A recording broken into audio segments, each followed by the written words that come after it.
Oh, oh boy. Well, we'll cover that one first up. Hi, YouTube. Hello. Oh, by the way, before I get going, to all you guys out there in Rumble, how has Rumble been running lately? Last 24 hours or so. Still having periodic, weird, choppy, pausey stuff. Is it still doing that bit to some people, or did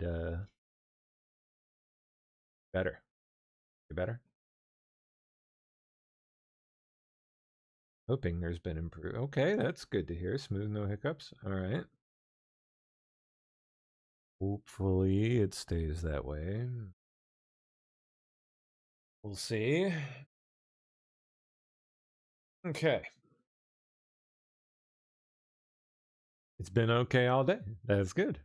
Rumble has been decent the last day. Good. Okay. I like hearing that. Oh no! Oh, you ruined it, Canadian Bacon on. Oh, you screwed it up, man. We were on a streak there. you broke it. A good bird though takes it back and says, "Better for me. Hasn't been freezing the last few days.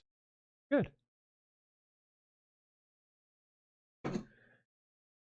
Yeah, I don't know what exactly the deal was, but it seemed like after I completely redid the sign-in process on the broadcast machine, it kicked me off at some point and then made me sign in like all the way from the start. And it seemed to be seems like been better since then. I don't know why that would be, but interesting. As long as it's better. Okay. Let me get my share up and we'll get going. See what's going on today. I was in DC most of the day. Just doing some non-news stuff.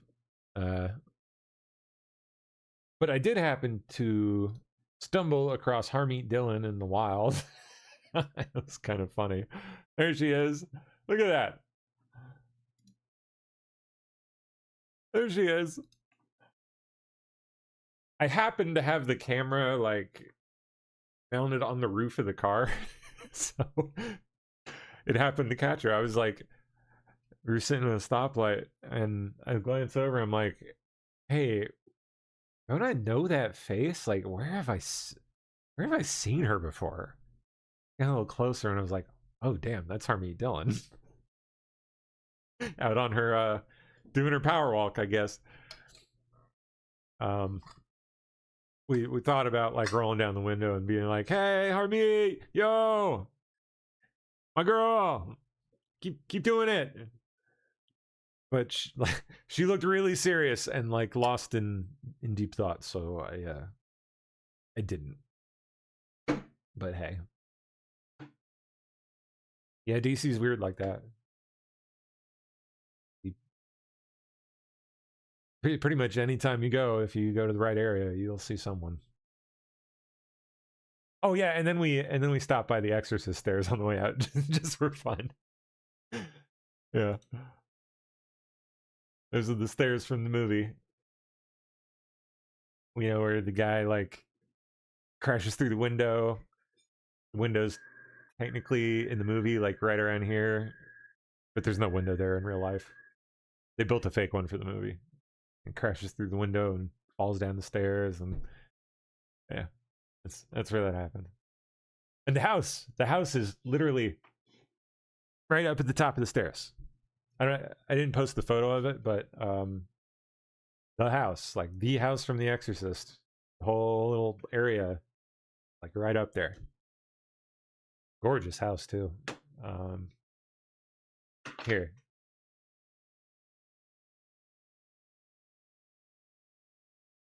There it is. That's the house.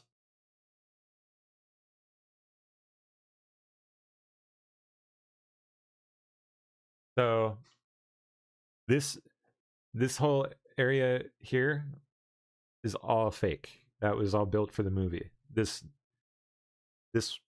wall right here, that's the real house. The rest is all movie magic. Isn't that wild? Same as the window. But it looks like it's just like that. I don't think the light pole's there and the fence. Oh, am I not? Are you guys not seeing it? Oh, that sucks. Jasper. Gotta click through this a few times. At least YouTube saw it. Here you go. I'll go back to the here's the photo. Sorry. When my chat went in the window. So there's the stairs from The Exorcist. There's Harmeet.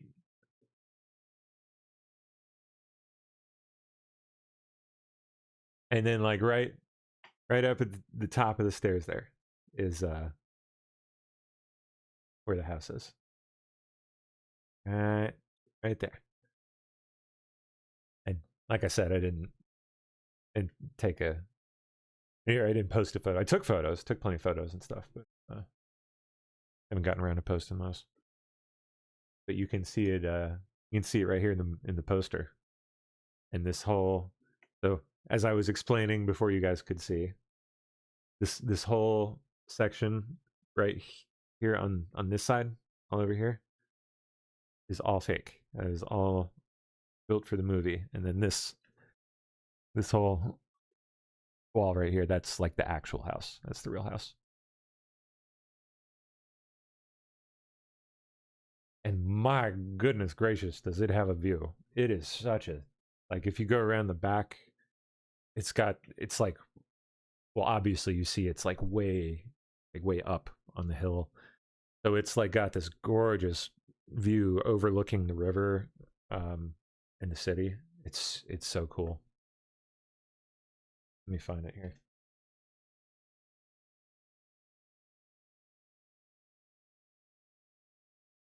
Yeah, there's the house. There you go. Clearly they get a lot of people like ogling the house. They've built up the fences quite a bit.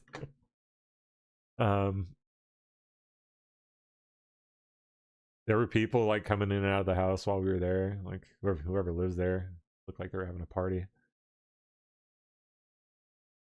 Where is the?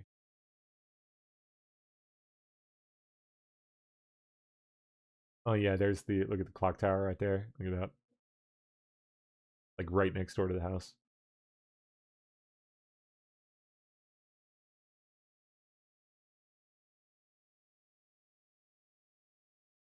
And I guess they basically shot like the whole movie at the house, which is like kind of creepy because it's, you know, The Exorcist and it's DC. It's also kind of cool because we don't get too many movies shot here like that, like big ones. Let me,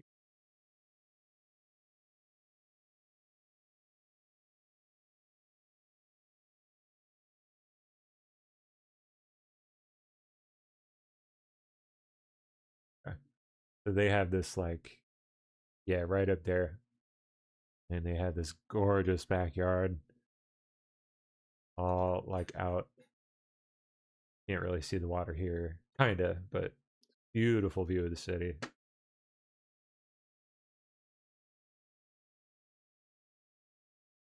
Wonder who owns it these days. Oh, gonna be an interesting character to want that house.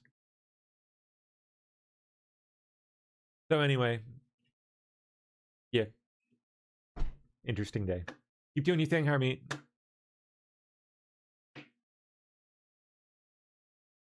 Okay, what's next? Oh, did I tag that? Yeah, look at this. Major teachers unions demand that DEI standards be built into AI tools before they are widely adopted.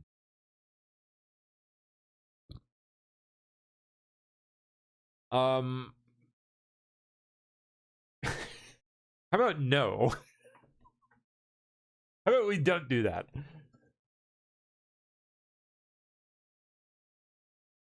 Of course, I mean, it's kind of already a thing, but whatever.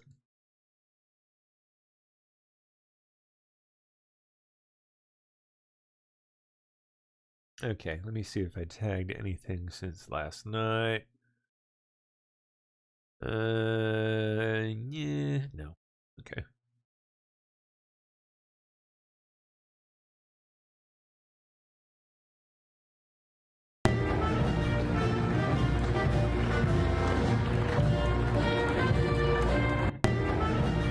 Trump just a little while ago hosting the LA Dodgers, the 2025 World Series champions.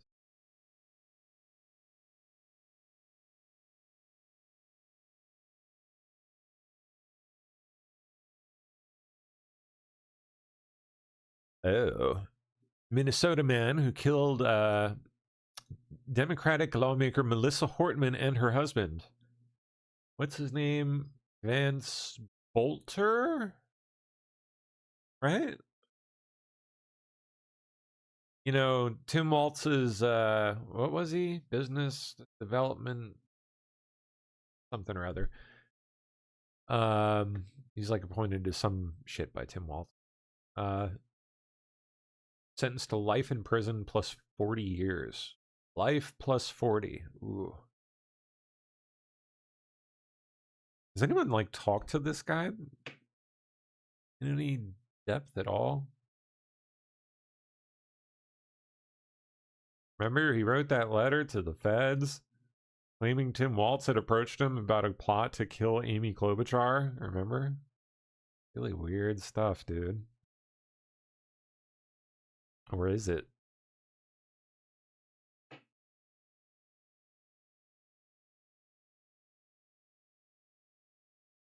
wonder if anyone's tried talking with him.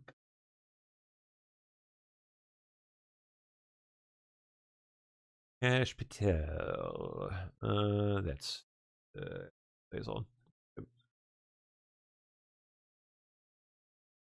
Let me jump.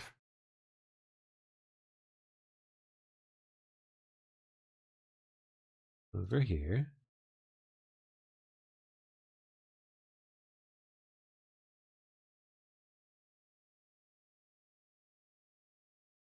Come on.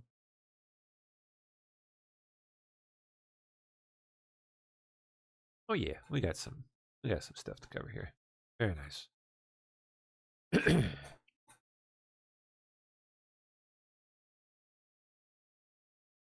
Yeah, presser in the morning for a change or something.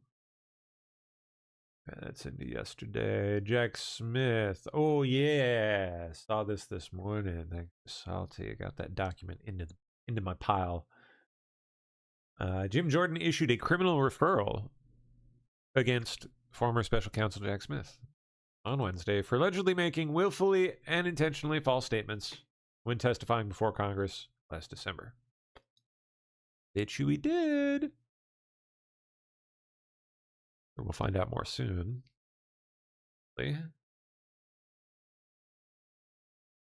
Ooh. Secret Service Director Sean Curran spoke yesterday, on the security measures for the rescheduled White House Correspondents' Dinner this week. Remember, after that whole thing, the last time they tried it. We will always evaluate every site, and right now we have an advance team there, and they will take back and they will set up a plan to set that site up for success, just like we did at the White House Correspondents' Dinner at the Hilton. That is a success. That is why we set up checkpoints. That is why we have our teams, our special teams in place, because we do plan for that, and that's the reality. That's sometimes what people don't understand. If we didn't need the magnetometers, we wouldn't set them up. We do expect bad people to show up. It's just a reality of where we are. But we're treating it no different than any other site that the president goes to. Like I just mentioned, the president has been back to the Hilton. The president was just up at MetLife Stadium. We had 100,000 people there that we screened, not only successfully, but we set up a safe environment for all the attendees there. So we're always going to evaluate the site attendees and set up a good security plan. What?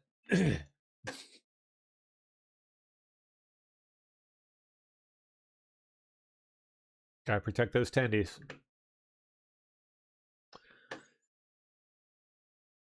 Okay.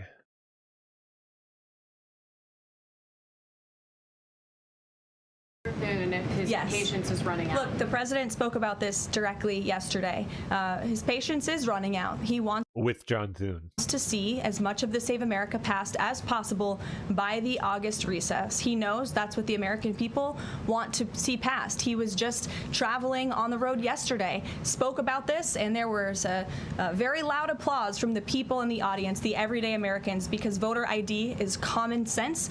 They want proof of citizenship in our elections, and the president feels very strongly about that. And I would just add, you know, the American people elected overwhelmingly Republicans to lead not just this White House, but also the House and the Senate. The House did its job. The Senate needs to do its job, too.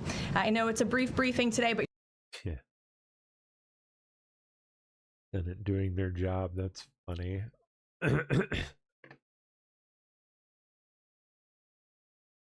Trump is officially attending the White House Correspondents' Dinner, round 2, tomorrow night, after the assassination attempt at round 1. the president will attend the White House Correspondents Association dinner round 2, celebrating free speech and the First Amendment alongside all of you, members of the media. The president looks forward to finishing what he started before a despicable assassination attempt derailed the original event back in April, as we all know. And I encourage everyone watching tomorrow night to tune in for what promises to be a very entertaining and memorable evening. Looking ahead to next week, the president will attend the White House.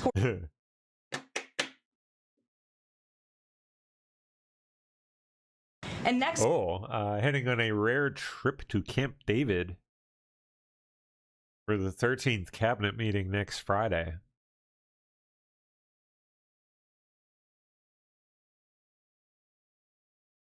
Wonder what's going on. Friday, the president will host the 13th cabinet meeting of this term at Camp David, which will be a lot of fun and something different for the cabinet to experience together. Turning now to the economy. Huh.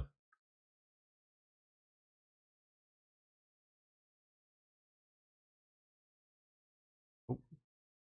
Skip that. Officially ensuring American citizens do not pay for higher electricity costs for new AI data centers. Okay, let's hear it. Finally, on the energy front, Haven't heard about this one yet. After this briefing, President Trump will participate in a historic ratepayer protection pledge event at the EPA headquarters down the street. The president will expand the ratepayer protection pledge to governors, state legislatures, developers, and power providers to ensure that everyone involved in building and powering data centers pays their own way, instead of passing those costs on to hardworking families. The president will be joined by Energy Secretary Chris Wright, EPA Administrator Lee Zeldin, and several governors. Good. I mean, you want to rake in money hand over fist and build a gigantic money printing machine? Okay. But you better pay for the power and building all the power that's going to be required for it. Like, is that really so much to ask? Governors who have already signed on to this pledge, and it has already proven to be remarkably successful. Nearly 200 additional stakeholders have signed on since it was first announced, including utilities, data center developers, public power authorities, co-ops, and state governors. As a result, the pledge now covers 80% of all the power delivered to American homes and businesses. President Trump's bold lead finally. Curious to see how that'll actually play out. Practice. We'll see. Talk about the commies now. What do we got on the commies? Is there any chance that the president would be interested or is considering working with left of center No. I go with no. Democrats to push back on this? Well, unfortunately, we don't seem to have too many of those left. The question is, are they interested in working with him? I think more like. In the Democrat Party, we have literal self-proclaimed communists who are winning elections and who are claiming to be the new leadership of the Democrat Party. I think the vast majority of Americans understand the dangers of communism. Just look at countries all over this world. As an example, Cuba right now is a country that is about to be a failed state because of the communist policies of the past several decades. Communism should never be allowed to lead this country, and the president obviously is strictly opposed to it and all the dangers that it reaps. We've seen it happen across the world. Meredith. Politics. Is there any chance that the president would be interested or is considering working? No.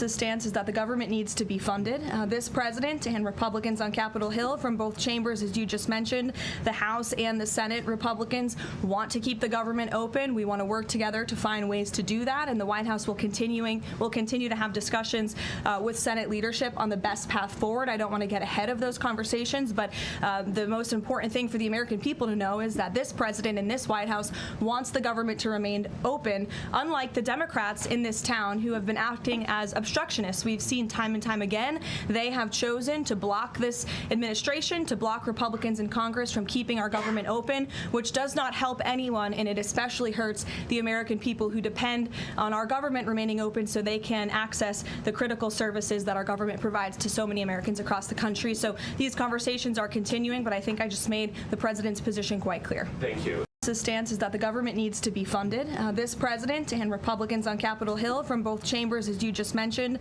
the House and the Senate Republicans want to keep the government.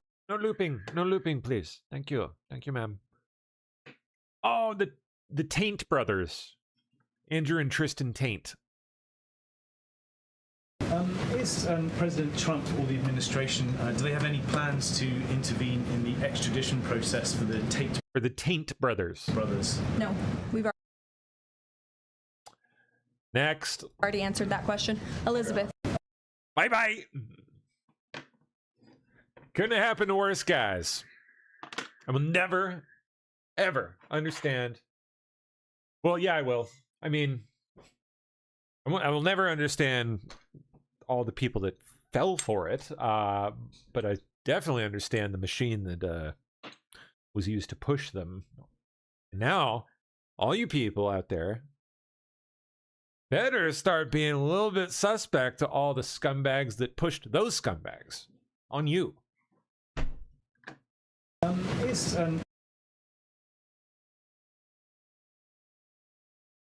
they paid out the ass, I guarantee you, to some sketchy PR firms, reputation management type shit. Got them connected with the whole podcast circuit, and all these people saw money and just looked the other way, didn't give a shit. Said that election officials that knowingly allowed non-citizens to vote could be prosecuted and fined. Is this option being considered in New Jersey after the governor revealed that thousands of non-citizens were registered to vote there? Well, for any prosecutions, obviously, I would always defer you to the Department of Justice. But what I will say on New Jersey and this governor, the fact that she just all of a sudden decided to put out a press release saying President Trump and Republicans have been right about non-citizens on our voting rolls is not a coincidence. I think this governor is saying this because she realizes this administration is serious about getting to the bottom of illegal aliens voting and being on our voter rolls in our country. The Secretary of Homeland Security, as you know, sent a letter to several states, including New Jersey, requesting that non-citizens that are on their voter rolls need to be reported to DHS and need to be removed from those voter rolls. So that's why all of a sudden she is speaking truth about the fact that this does take place in states across the country. It is completely unacceptable to have non-citizens on American voter rolls voting in U.S. elections. And she says it's 6,600. We suspect it's a heck of a lot more, not just in New Jersey, but in states across the country. The president is hell-bent on getting to the bottom of this, and it's also why we need to pass the Save America Act to ensure that only U.S. citizens are voting in U.S. elections. And I understand the House had a great accomplishment yesterday with passing. Freaking Jersey. Okay, Sophie Cunningham. I don't know who that is. Sports lady? Sure. Sophia Cunningham in the WNBA has been attacked Oh, ladies basketball. as a MAGA Barbie for saying it's common sense for men to not be in women's sports in locker rooms. I mean, how is this even a question? Is the president following this story, and has he reached out to her? I don't believe he has reached out to her. I know he is following the story. As you know, this is something the president feels strongly about as well, and the American people do too, that men should not be playing in women's sports. It's completely ludicrous that anyone could support that. It's even more ludicrous that you do have Sophia Cunningham, a female athlete herself, very accomplished in her own right, coming forth and speaking that truth that men shouldn't play in women's sports. We want to protect women and girls, and the backlash she is receiving from Democrats and left-wing figures across the country is astonishing. They are clearly very out of touch with the American public on this issue, which again is an 80-20 issue. It's common sense. It's rooted in basic biological fact that men should not be competing against women on playing fields across the country. Thank you. And then really quick on Sure. self-driving cars. There's legislation right now.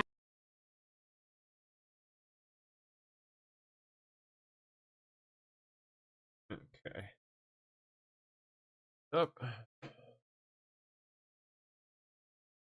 How does Trump feel about self-driving cars? Everything's computer. That's how he feels. Car technology from U.S. roads. Does the White House have a position on this? And broadly, how does the president feel about self-driving cars himself? Well, you know, the president did have a red Tesla here at the White House for quite some time, so he's a supporter of them. I know he's purchased. Famously exclaimed that everything is computer. Everything is indeed computer. Some self-driving cars for his family members, his grandchildren. So I think he supports them and Americans who want to drive them. But with that said, I don't know about the specific legislation. I will check. What's the legislation? I have not heard about this one, but I guess there's some manner of self-driving vehicle legislation floating around. Oh, look at that! It's day 40. Day 40. Of Mitch's vacay. All right, everyone. So it is Thursday, July 23rd. Today would mark day 40 if Senator Mitch McConnell is still in the hospital here. So we're gonna swing around here and see if his Capitol Police security detail is still here, and turns out they are. I'm sure they've got to be sick of this, the poor Capitol Police. So yes, for those of you who've been asking, Capitol Police are in these vehicles. I've seen them switch shifts. I don't believe Capitol Police have a single idea as to what his current health is, because just like in Capitol Hill, they were left outside, or they're stationed outside of the office, so I don't think they have any clue what his health is. But as you can see, the vehicle's on. There's someone in there. They rotate every few hours, but he's still here as of day 40. My goodness.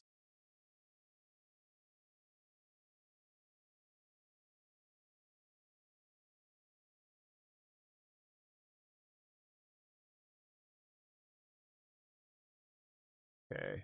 This is McConnell's chief of staff, Terry Carmack, just completely not responding at all, I guess. Two questions about this. Senator Mitch McConnell of Kentucky has been out of the Senate since June 14th, about 5 weeks ago when he entered the hospital. I tried to get some more information about his condition from his chief of staff. Terry, can you tell us why McConnell hasn't put out a video yet, in addition to the photo? Do you think he should produce more information for the public?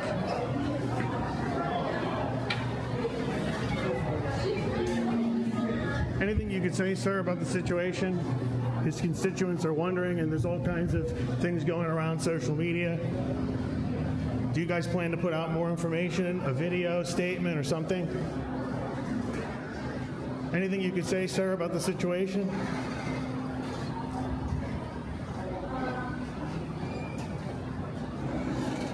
Is he on life support, or is he good? Like, what's his condition? Could you at least tell the public about his condition?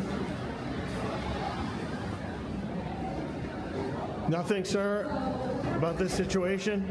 You guys put out the statement and the photo, but you don't have any other information you can provide the public? Do you think he'll be back soon before the August recess? Okay, sir.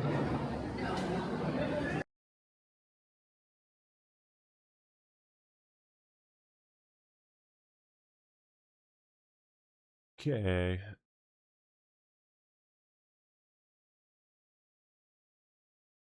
Oh, here's a quick blurb on Jack Smith.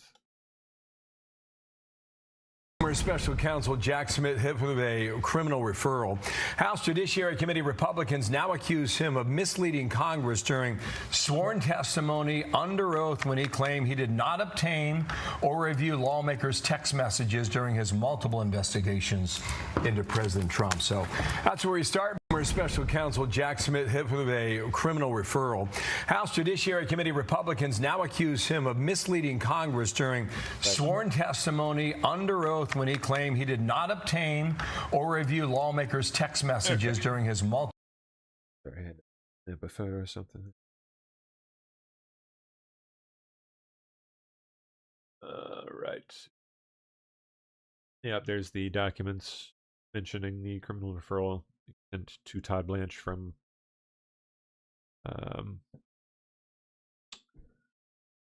Jim Jordan. Trump says he is close to deciding on a massive attack on Iran larger than Operation Epic Fury, adding that the U.S. is all set for it and does not need Israel, which he says would join in 2 minutes if asked, but would face consequences for doing so.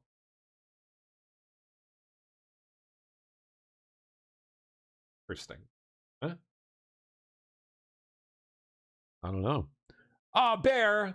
I know. Bear! I'm on Highway Bad Bear. 56. Yep. Bad Bear. Are you calling about a bear? Yes. Yeah. Yes, it's on the power pole. Yeah, it's alive. Yeah, he's just chilling. Yes, just leave it. Okay. Yeah, just leave it, you know. And because I already called the Game and Fish, and they said there's nothing that they could do. They could go and shoot it. Like, Don't shoot him! to get it down, but it's gonna end up, if they do that, then it's gonna fall and could hurt itself. So they told me that. I know. I'm on Maybe he just wanted to go up there and hang out, and he'll just come down when he wants to. I don't know. Thought maybe there was some honey up there or something, and didn't work out so well.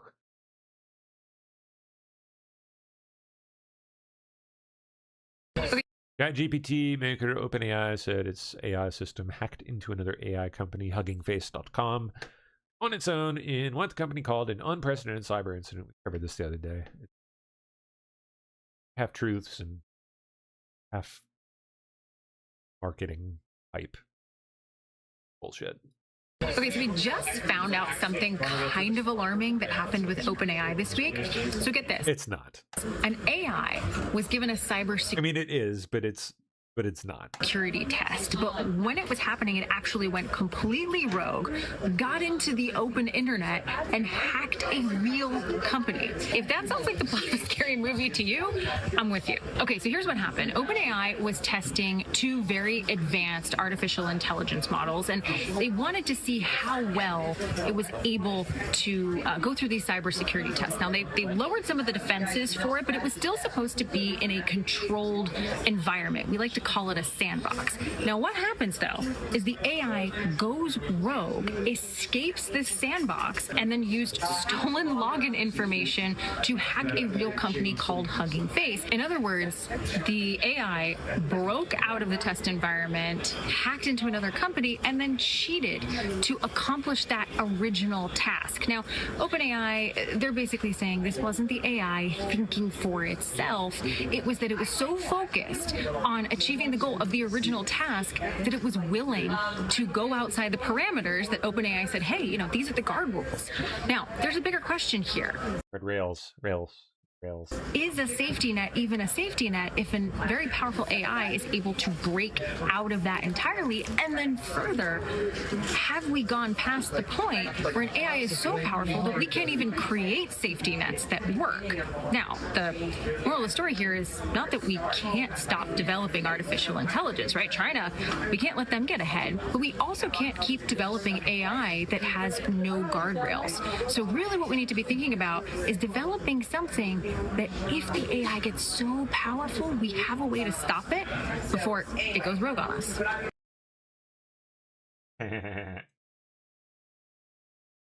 It's funny listening to people like her talk about this. Why does Saudi Arabia...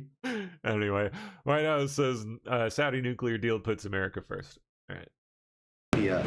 get a civilian nuclear deal, but Iran doesn't get a civilian nuclear deal?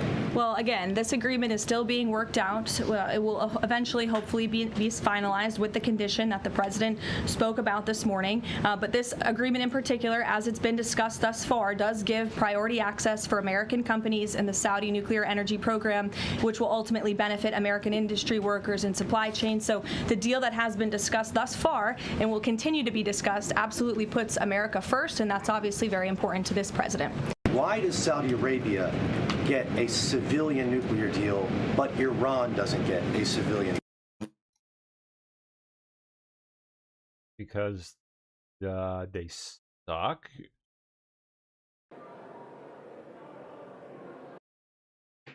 Blew that popsicle stand several times at this point, so oh well. TMZ DC's Jacob Wasserman, okay, caught up with Boebert. So I got a whole bunch of men trying to muscle me into voting for the NDAA. Oh no, they didn't. Section names. Who?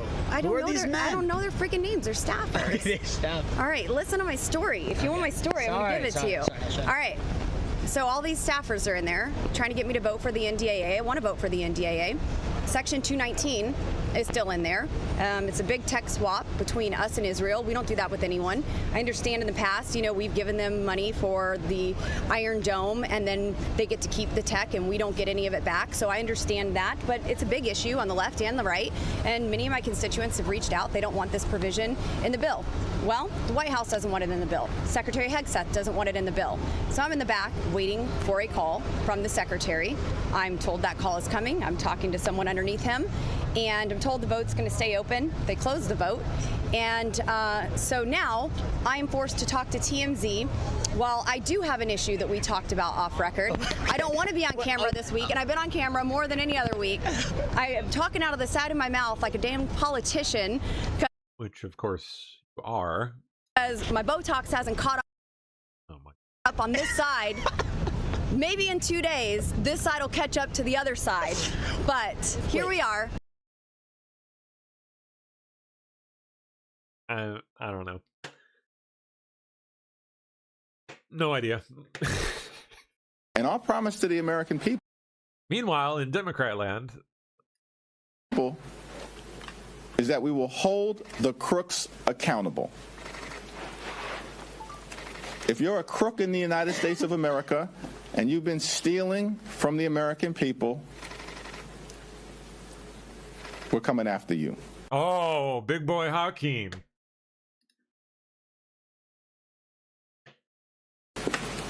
Speaker Johnson's almost taken a page out of your book lately and talking about similarly, you know, Team Normal versus Team Crazy as it relates to communism.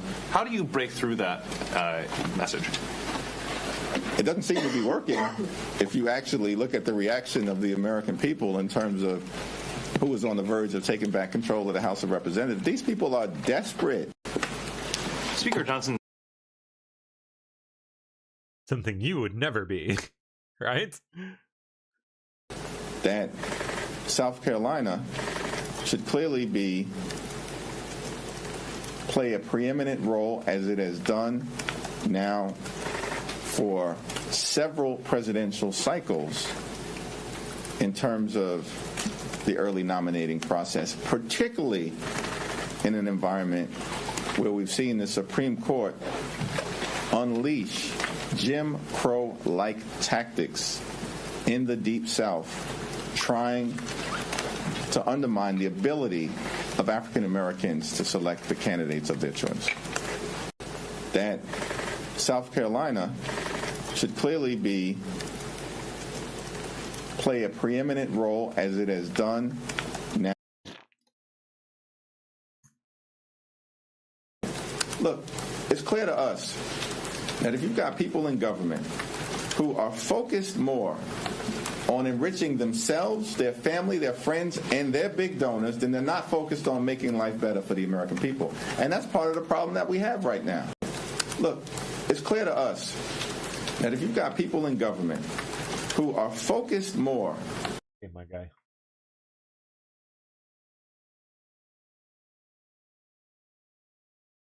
Oh, now we got Rubio. Well, he was having fun today. Here's how I reconcile it. We're not members of the ICC. We never signed that treaty. We never joined it.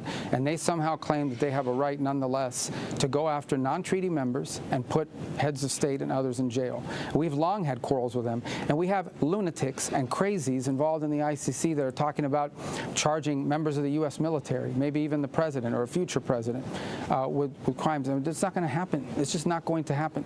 We are not members of that court. We never signed on to that treaty.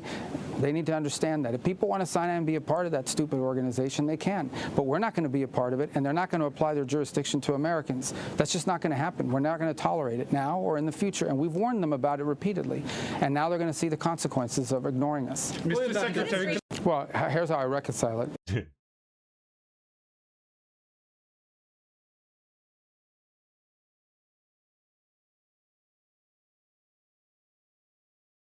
You know, guys, I saw Arachi, their foreign minister. This is a great one.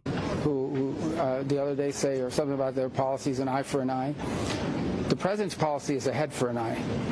I mean, honestly, that's what it's going to be. I mean, they will pay a very heavy price for the things they're doing. They're already paying a very heavy price. You guys don't know it because you don't cover it. You're not in Iran. You're not in the street. They don't have a free media. But they're going to continue to pay a very heavy price. Their industrial base has been decimated. Their defense industrial base has been decimated. They're losing launchers. They're losing radars every single night. They are suffering billions of dollars in damage, and their economy is a disaster. But despite all that, okay, these people who are calling us every day, begging, let's do a deal, they send us messages through other countries, third countries. I mean, they're running out of countries to send. Even I had countries here coming up to me, oh, I just spoke to the Iranians, they want to do a deal. The problem is, every time these people do a deal, they either break it or after they make it, they want to change the deal. So they're probably not ready to do a deal yet, but they will be soon because the price they're paying is very high despite their tough talk and their flowery language and their stupid Lego videos they put out. I've never seen them, but they put these things out on social media. Despite all that bravado, they are suffering tremendously, and they're going to suffer more until they come to their senses. They're not there yet, unfortunately. Which country?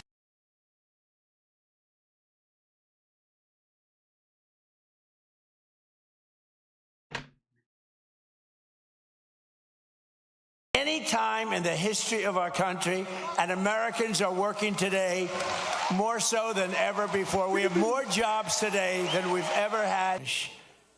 This is with this skirmish we have with the Islamic Republic of Iran. And I call it that because, let me tell you, they're getting hit so hard, and they want to make a deal. But I say they're not ready to make a deal. Any time in the history of our country, and Americans are working today more so than ever before. We have more jobs today than we've ever had. No idea. That's great. Strange scene at the Senate Banking Committee this morning over nominees. Senator Warren announces she has concerns about the nominees after an FBI background briefing and asks to move to a closed session. Chair Scott agrees and asks the room to empty. What? Thank you, Mr. Chairman. And before For who? Who was this? What was this about? Before I get into my opening, I want to raise a concern that you and I had a chance to discuss last night. We have both been briefed on the FBI background investigations for the nominees that we are scheduled to vote on this morning. And I appreciate you're always talking these issues through, even sometimes very late at night. I'm not going to get into the details, given the limitations and the rules on what can be discussed in public session. But the briefing left me with some significant questions that have not yet been answered. We should put off this markup until we have confidence that the FBI has run down all the answers. All of our colleagues on this committee, Democrats and Republicans, have a right to be fully up to speed, fully informed on these issues before being asked to vote for or against nominees. We have a job to do here. The Constitution gives us the power of advice and consent. Because we are limited in what we can say publicly, Mr. Chairman, I move that we go to closed session. Weird. Is there a second? There's a second. I don't know what she's up to, but it's something. New York Times to fight Trump admin subpoenas in court. Duh. What you gonna do with this? What? FedEx worker got the scare of a lifetime after a live iguana burst out of a customer's package. Sign me up. Yes, I need to see it. What you gonna do with this big thing? I got a thing for him. How big is he now? Possibly about 6 feet. I don't know yet.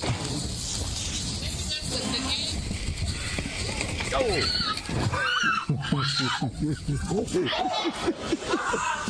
up and dirty. Damn, that thing's big, man. What you gonna do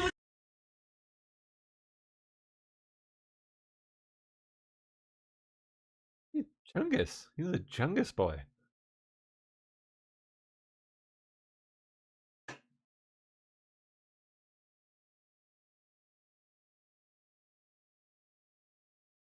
Okay, Trump warned that the U.S. will hold Iran responsible if the Houthis resume attacks on commercial shipping after claiming the group targeted 2 Saudi oil tankers overnight. Trump said the Houthis had acted responsibly since last year's U.S. strikes and during the conflict with Iran, but warned that any future attacks would bring major military consequences for both the Houthis and Iran, which he described as the group's proxy. Well, now we get to Solomon, yeah.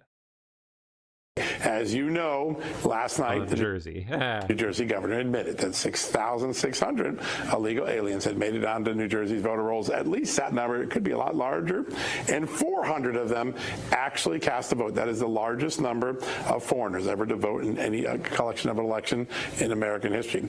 When we told you that last night, the governor said, not our fault. It was a software glitch. No big deal. Well, overnight, we reached out to the software company that runs New Jersey's system. And you know what they said? There's no software glitch at all. The state of New Jersey knew they were putting non-citizens, i.e. foreigners, onto the voter rolls. It is the state's responsibility to determine who is eligible to vote and who's not. The software had it marked right. That is a major contradiction. And just a little while ago, the Assistant Attorney General for Civil Rights in the U.S. Justice Department, Harmeet Dillon, announced that there is an investigation of New Jersey now into whether they knowingly were allowing non-citizens to vote and to get on the voter rolls. Remember, a week ago, she sent a letter out saying, if you let non-citizens vote knowingly, you're in trouble. Well, now the vendor's comments raise the very strong possibility that one of the blue states in America may have acceded to allowing non-citizens to vote. We're going to keep a close eye on that. Hope to get Harmeet Dillon on the show the next couple days to describe what is going on. But that is a big thing.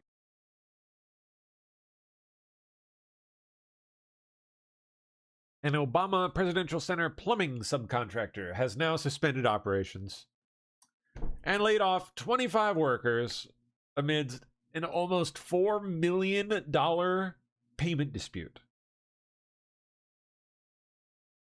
Owner Mike Owen said the breaking point came when a recent payment just failed to arrive, forcing his company to abandon half a dozen other jobs and file a $1.72 million lien against the center.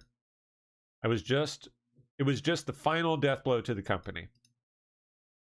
Way to go, Obama. Well, it was probably because you were white. I'm just going to be honest. I'm just being real. No joke. It was probably because you were white. Just that sick.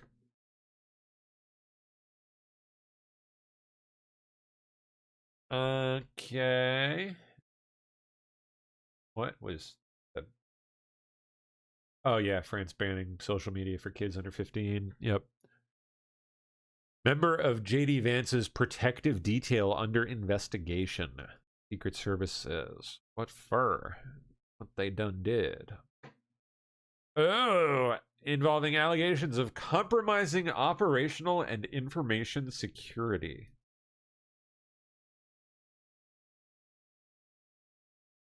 Wow. Someone's feeding slop to the media, I guess. Yep. That's a no-no.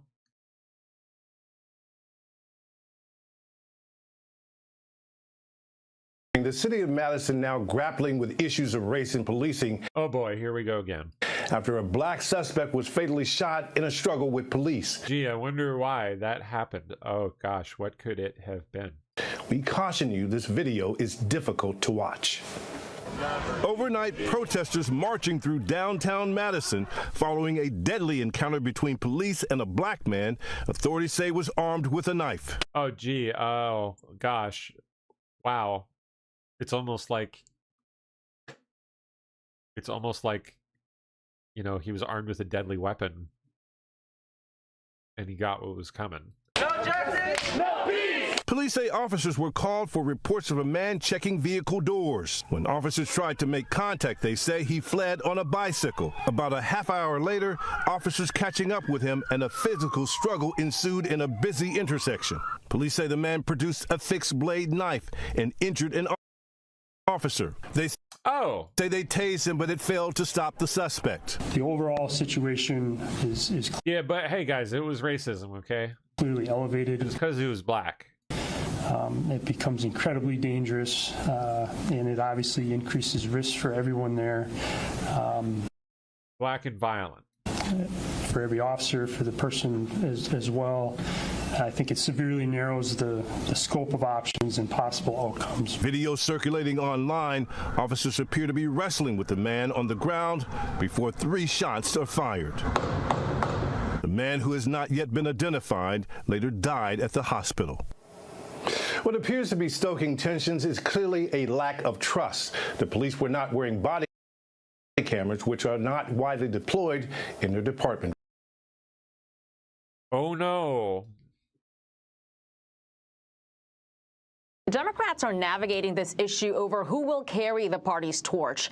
Left-wing candidates have racked up wins in recent primaries, fueling this internal conflict between the party's moderate. Ashley Webb, was that its name? Ashley, that was the one from Maine, right? And she will lead. Don't worry. Progressive wings. Now, this University of New Hampshire poll shows Congresswoman Ocasio-Cortez leading a field of potential Democratic presidential candidates. She stands at 22%, with former Transportation Secretary Pete Buttigieg at a close second with 21%. Notably, former Vice President Kamala Harris falls far behind with 5% support. AOC has been outspoken about the need for change. I think a lot of people aren't sure, depending on where you're from, what it means to be a Democrat. What do we stand for? What are we fighting for, as opposed to what we are against? But that doesn't mean that that is characteristic of the whole party. So now this Fox News poll shows Democrats view socialism more favorably than capitalism by an 11-point margin. 59% of Democrats view the Democratic Socialists of America positively. Disillusionment is driving the surge. Pollster Nate Silver says highly educated voters with lower to middle household incomes are the most Democratic voting group in America. The DSA's own member makeup speaks to that. The debates over the direction of the party are happening as the DNC reportedly takes a key vote this week on which states will kick off the 2028 Democratic primary. New Hampshire is one of the 12 states vying for an early spot, and that order is crucial as winning candidates enjoy momentum, so AOC could see a boost in the Granite State. We should note, though, that it is still early and the Congresswoman has not mentioned her political plans.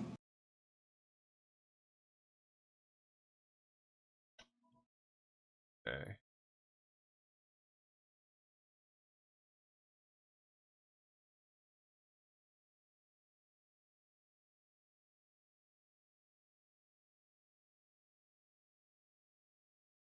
All right. New Jersey Governor Mikey Sherrill said yesterday, 3 years ago, through a computer glitch, some 6,600 non-citizens were registered in New Jersey, and some 400, maybe a little bit less than that, actually cast ballots. Lies. How lies through teeth. She didn't care. Alarming was that information to you, and what do you think it does say or doesn't say about the relative security of state procedures? Well, several thoughts. Number one is the data that was provided by DHS said there's about 35,000, 36,000, and now it's down to 6,600. So it's about 20% correct.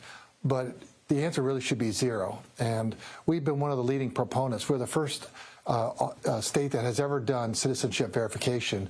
We did that because there was a concern by voters. So we ran our numbers with Department of Homeland Security under the Biden administration. And it took about 9 months. It was a very long and painful and expensive process. But as we went through that, we learned how we could help them really streamline that. I wrote Kristi Noem a letter when she became DHS secretary. Here's a 3-page letter. Here's the process. If you do this, and plus waive that cost, that fee that you're charging us, you know, it could really help all states do that. And we've now are actually on our 3rd run through on verifying citizenship. And like DHS put out. Hold on. And yet, when we run through our numbers, we see no more than 150. And so that goes to something that was a concern raised, Brad, after the president's primetime address, that there were some possibly legitimate issues the president raised, but the rhetoric around it was unhinged from reality. And the numbers in New Jersey confirmed around 6,600, much less than the 30,000 or more alleged by DHS. The allegations in Georgia, much larger than you've actually found on the ground. That creates confusion, does it not? Well, that's why we got out there very proactively, try to figure out where did that number of 2,600 come from. We had never heard that before. But we've done our work, and we have 150. Now we'll run that back through DHS again. In fact, one of the things that frustrates us is we had a good program working, and this was available for both Republican and Democratic states, that we would have information available to us with DHS, and we work back and forth. Sometimes their data is not up to date. Sometimes the state's data is not up to date. Working together, we can iron that out and get that number down to exactly how many non-citizens actually end up on a voter list. And that's really important. Now, once we find out if there's any on, we need to get them off, and we need to prosecute folks and find out how did they get on. And is it a national voting, registration drive that someone's doing, or what is that process? Did we have a glitch?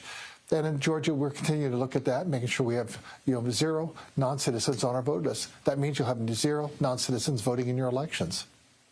Does Georgia need the so-called SAVE Act at the federal level? Actually, we already have it, really. We have Real ID, we have citizenship check, and then we have early voting, and we have 17 days of that, and we have photo ID with our with all voting that we have. We have that also with our absentee voting. We're the first state to do photo ID for absentee voting. Primarily, people are using their driver's license. So no matter how you vote, we accept the same forms of identification, and we think that has elevated trust and also security in the process. We feel good where we are. I just say copy Georgia, and you're going to get it right. And when the New Jersey Governor Mikey Sherrill says, look, we saw this, we brought it to the public's attention, we're in the process of fixing it, your vote and your process in New Jersey is secure, do you think that is a generally credible approach? I believe so. And then just circle back in a month or two after you've gone through that again, and just let voters know, here's where we are, and just let them know that all the issues that you did have on something that went back 3 or 4 years, you've cleaned that up, and you now move forward. I think that's the right way to handle it, and I'm glad that they came forward so quickly. And the issue in New Jersey was, even when people filling out their driver's license application said they were non-citizens, the internal software glitch even recorded them as they were citizens, therefore eligible to vote. So that's not an intent problem. That's not like a conspiracy of people trying to get a ballot when they didn't deserve one in the first place. They were being forthright, saying, I'm not a citizen, but the glitch put them on the line. So that's a software issue, not an intent issue. That seems to me relevant. Exactly. Very relevant. And that goes to this question that people have about, is there a sort of rush for people to try to get ballots that they don't otherwise deserve? Is your experience in Georgia that's true or less true? I think most non-citizens understand if they actually register to vote, that's a violation of law. And that can jeopardize you becoming an American citizen down the road. And then if you just compound that by actually voting, that is even a much higher level, because we'll definitely prosecute that with a local DA. We will not tolerate it. So you'll have lawful action against you, and you definitely then are not going to get your American citizenship down the road. So I think people understand the penalties of that. And so we're very clear that we want to make sure that only American citizens vote in Georgia. And that's why we led on this effort here in Georgia. Georgia Secretary of State Brad Raffensperger, always a pleasure, sir. Thank you. Thanks, Major. Okay.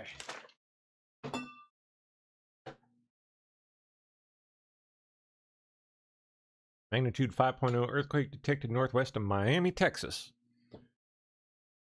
No damage. I don't even know if you can feel that.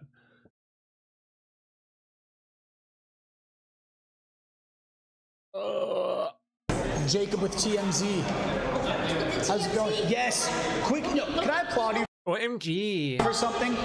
Like, I could be on TV. Can I applaud you just for something, Okay, honestly? You're gonna make fun of me on the internet. No, the opposite. Yeah. No, honestly, totally. Yeah, there's nothing to make fun of. the opposite, because I saw that video, which was legendary. Thank you. I think it's widely considered like a legendary video. Yeah, no thanks. I think I'm done. Oh, here's footage of the poor man with the knife.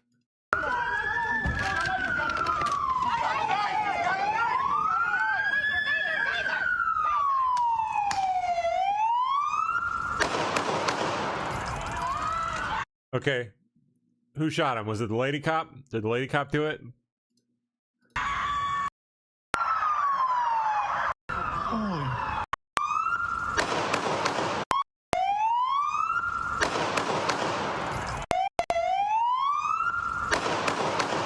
No, it was not the lady cop here.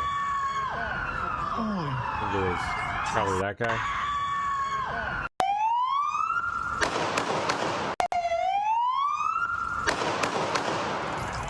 Can't tell. Yeah, I think it's this one. Holsters his gun.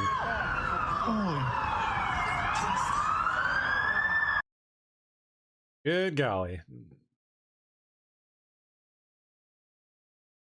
Here's a mob of angry protesters crashing a concert in Madison, Wisconsin, demanding justice for this knife-wielding individual.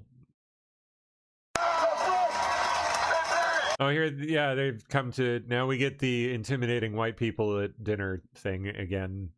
Just like, what was the last time we saw this? Trayvon? I don't know.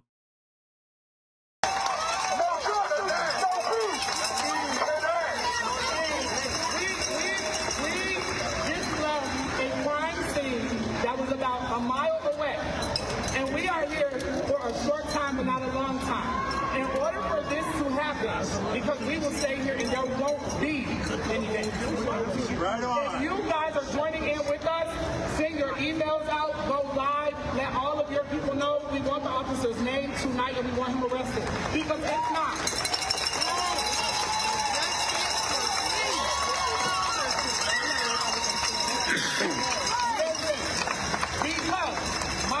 this is probably a $1.5 million event.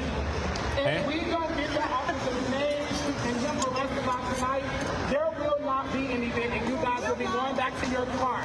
So join us so we can get this done. His name is Corey. Say his name. Corey. Say his name. No. Corey. Say his name. Corey. Black men. Disgusting. Disgusting, disgusting, disgusting.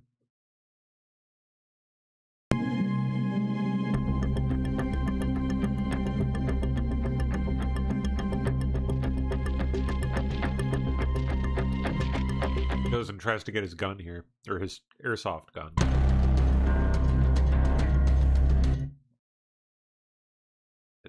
Work incident. Oh boy, AOC, have fun. Can do what they want. I don't. I'm Like, not here to be the police guys. around here. They can, like, do what they Isn't there want. concern that this slippery slope towards socialism inevitably ends up as full-blown communism? I mean, no. I'm not concerned about America turning into a communist country in like a year. That is like, I think that is. Oh, sorry. I think that's. I think it's very silly. You just think about how impossible it has been to raise the minimum wage in America in 10, 15, 20 years. We can't even raise the minimum wage. Do Republicans really think that this stuff is going to happen? No, they don't. They're trying to scare people because they don't want us talking about the fact that we all have a right to health care in this country.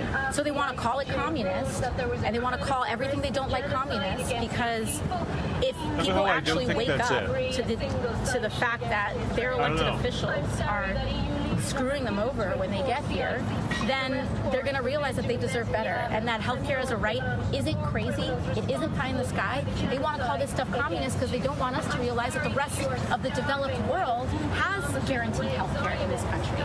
So they want to call it communist because they don't want you to know that Germany, Italy, the UK, Canada, everybody else has it better than us, and we spent the most amount of money for the Oh, they've got it. That's funny. They've got it better than us, huh? worst care in the modern developed world. But Democrats repeatedly say the moment they regain power, they will pack this. Sorry, guys. I'm trying to be all safe here. I appreciate that. Oh, sorry. What's your name? Brandon. Brandon, nice to meet you, bud. Welcome to the Retard Club, little buddy. We're so happy to have you. We love our little retards here. Don't do it, kid! Don't do it! No! Don't join the Retard Club! Yeah, so I imagine our listeners have probably heard of it. It's called the Defiance Act, and this bill got kind of a lot of attention when it was first introduced. Paris Hilton has been really involved pushing it. It's the newest form of victimization happening at scale to your daughters, your sisters, your friends, and neighbors. A staggering 1 in 8 girls today are experiencing the harms of AI-generated deepfake porn. But basically, it's aimed at kind of protecting people against non-consensual intimate images, which can be AI generated. And it's kind of been, like I said, championed by folks like Paris Hilton. It has a lot of bipartisan support. It's co-sponsored by Representative Alexandria Ocasio-Cortez and Laura Lee, a Republican from Florida. And it breezed through the Senate with unanimous support, but it's stalled right now with Republicans in Congress. And from what we're hearing, it seems to be in part due because a lot of folks in leadership don't really want to hand AOC a win, which is something I think she's kind of clamoring for right now, given all the buzz around, her heading into the midterms, but also potentially 2028. Well, wouldn't be the first time that politics got in the way of an otherwise bipartisan bill. So walk us through exactly what's going on here. Yeah, so we talked to, I'm guessing there's probably something in there that's like actually the reason why they're not passing the bill. A bunch of something sketchy, something shady. A bunch of folks kind of close to the legislation to get a sense of why things were slowing down. I spoke with Laura Lee on the record, who told us she was growing increasingly, concerned about why this bill wasn't being brought over. And then we spoke to some people who would, kind of shared their concerns, and what they're seeing privately, who told us straight up that their understanding is that a lot of this does have to do with AOC's kind of notably being at the top of the bill. And I think it's what stuck out to me in particular about that is this is coming at a time when AOC's kind of clout is really on the rise as she is considering potentially running for Senate, maybe running for president in 2028. And, even this week, she's getting some push from, folks on the far left, a really prominent voice who was a Bernie Sanders surrogate, published an op-ed in The Guardian this week, endorsing her, saying she should run the LA chapter of the Democratic Socialists of America. Also endorsed AOC and is calling on her to run. Funny enough, our own Adam Wren spoke with AOC earlier this week, and she kind of went further than she had gone for that I've seen, where she said she's actually not ruling out running for president. So I think, oh my gosh, right now, what can you imagine what she's doing? If you notice kind of credentials she's building, she's really leaning into bartender, bimbo, general all-around moron. Good morning, guys. President Trump, all those credentials she got, called dignified transfers the hardest part of the presidency, and he told the I bet they are. Yeah.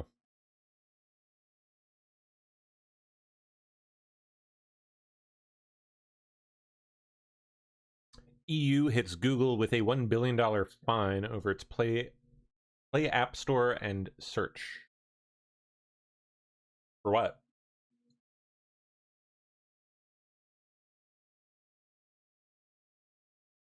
Because they broke antitrust regulations by setting up Google Play. Oh, well, I mean, yeah. Oh, Vance Bolter gets 2 life sentences. So it was 2 life sentences. And like 40 years or whatever. There are indications the war with Iran could escalate in the coming days. Oh. The Wall Street Journal reports the U.S. military is surging equipment, assets, medics, and even special forces to the region in preparation to give President Trump a variety of options moving forward. This does follow the 12th straight night of U.S. strikes against Iran. They have expanded the target list, not just going after positions near to the Strait of Hormuz, but also deeper inside of Iranian territory. According to CENTCOM, the recent strikes have focused on degrading Iran's ability to threaten vessels in the Strait of Hormuz. Remember, President Trump on Wednesday warned Iran directly, saying the United States would target one bridge or power plant anytime Iran shoots at a ship in the Strait. President Trump has also indicated a new warning is being issued to the Houthis in Yemen. He says that if Houthi forces attack additional vessels, that both Iran and the Houthis would face major military punishment. The warning comes after 2 Saudi-owned oil tankers were targeted by the Yemeni proxy group. The president spoke yesterday from Georgia about the ongoing conflict and the actions of Iranian officials. We're likewise winning in the Islamic Republic of Iran, and we're ensuring that they will never, ever be able to do to us what they've done to so many. Overnight, Iran launched new attacks against U.S. bases in Kuwait and Bahrain. Secretary of State Marco Rubio indicated that Iran will continue to pay a heavy price for these actions and their unwillingness to make a deal about the Strait. These people who are calling us every day begging, let's do a deal, they send us messages through other countries, third countries. I mean, they're running out of countries to send. The problem is, every time these people do a deal, they either break it or after they make it, they want to change the deal. So they're probably not ready to do a deal yet, but they will be soon because the price they're paying is very high. Here in Israel, there is a similar assessment that the conflict could escalate in the coming days. Many public bomb shelters have been interesting, they're being told to stay the F out of it. And opened as the Israelis prepare for the possibility of or else, basically, incoming Iranian missile fire. I wonder what that's about. Epstein's former private banker appears before House Oversight Committee. Who dis? Oh, Staley. Just Staley.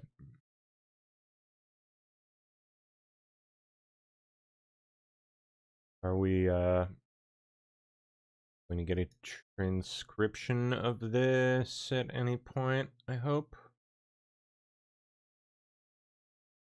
Assuming not yet, but hopefully soon.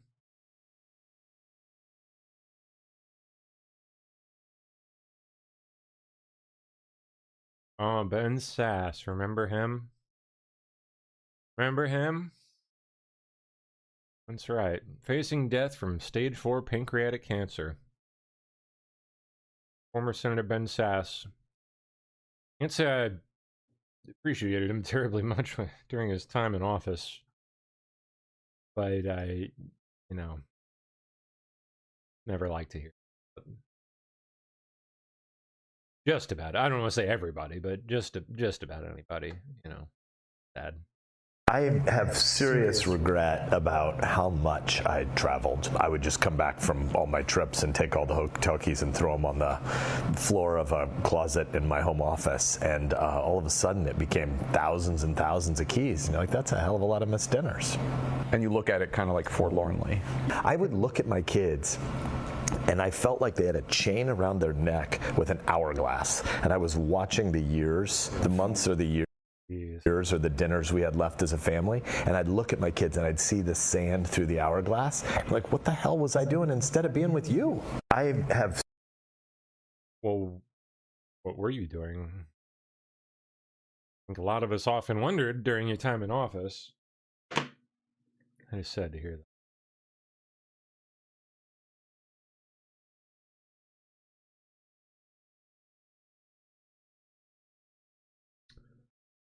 Trump has asked all Americans to call Thun's office and asked respectfully that he gets the SAVE Act passed. I'm calling John Thun's office. Oh, you actually did it on air? Like, really? Yes, I do want to.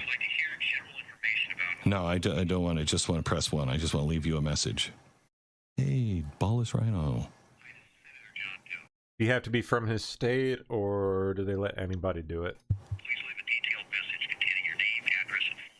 Nah, I'm not going to do any of those things. Okay. Okay, here we go. Just wanted to, Glenn Beck, and I'm just calling as a private citizen. I just wanted to ask you, as the president has asked us to call, to please pass the SAVE Act. Well, that's my message. Just please pass the SAVE Act. We really need it, and it all comes down to you, and we really, really need it. So please pass it. Thank you so much. Bye. Now, I could have started with, hey, Ballas Rhino, but I didn't. And then when I said, I don't know what's going on in your stupid little mind that is stopping it, but I didn't. I self-edited. And I highly recommend you self-edit as well. But please call Senator Thune. Yeah, I don't know if anyone can, or you have to be from the same, from his state, or I don't know. But look that up, figure that out, and if you can, call. Zuckerberg says AI should empower people, not replace them, in new MetaVision.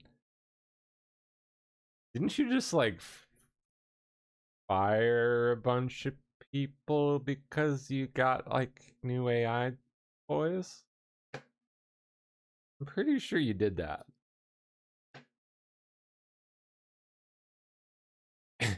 But okay, buddy. Cinerama. Oh, nice! Yay! Cool. That is so good. That's awesome. I can't believe it ever even closed to begin with. That is just sad. The Cinerama Dome, the one and only, the big one, the original, iconic Hollywood theater, shuttered during the COVID era, set to reopen. Cinerama was really something. That was back when America was doing cool stuff. All those years back. Yeah. Three cameras at once, all on a big giant effing rig. They had to be angled, perfect, synchronized angle, right? And then theater,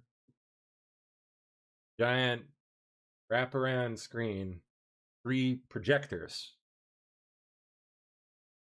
projecting a giant curved panoramic. Yeah, Cinerama was a work of engineering art. I think there's only like 3 theaters left in the world that can still play Cinerama films. Might just be the US, I forget.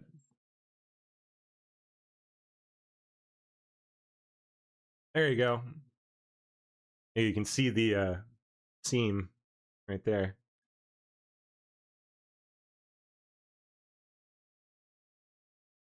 Yeah, Cinerama. If you've never seen Cinerama, if you're ever in the area, wherever they happen to have a Cinerama theater still operating, do it. It is still to this day completely unmatched in terms of like perspective and sensation that it creates. It's really cool, really neat. Got to do it a long time ago. Still to this day I remember it because it was so freaking neat, so cool. Oh, there, look at that. There's the cross projector setup. Isn't that neat?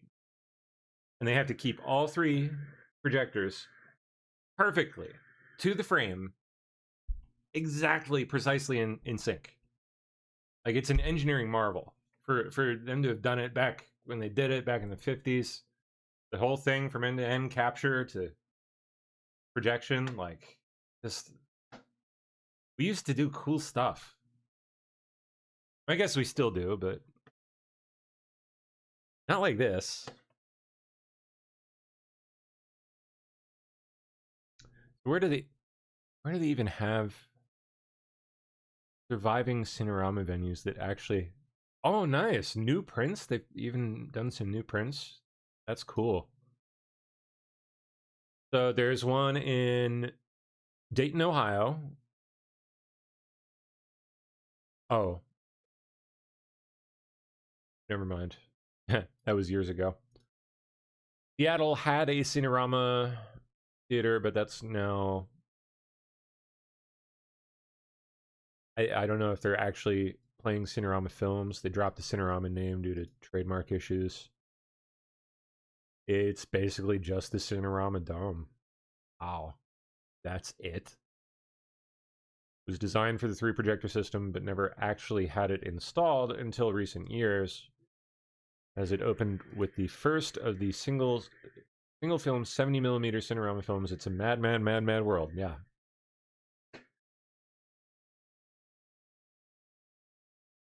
Well, that's cool. This is a piece of American history right there.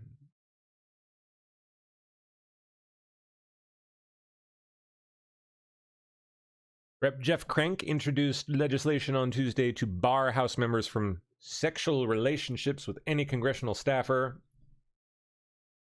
unless the Ethics Committee clears it.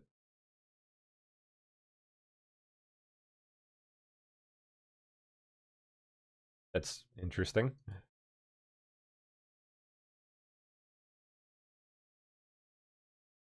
Why is this moment different? We have never had a president like Donald Trump, whose ambition, whose sole focus and desire, it seems, is to overturn the election and cheat at the election. Why is this moment different? Oh,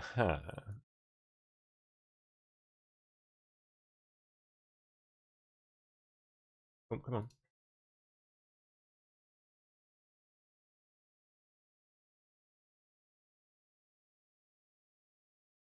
Loomer interviewed Zelensky.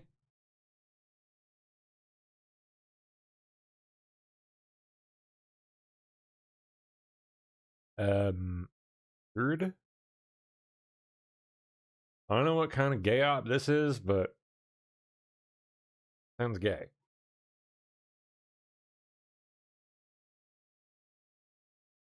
Marco Rubio meeting with Sergei Lavrov here.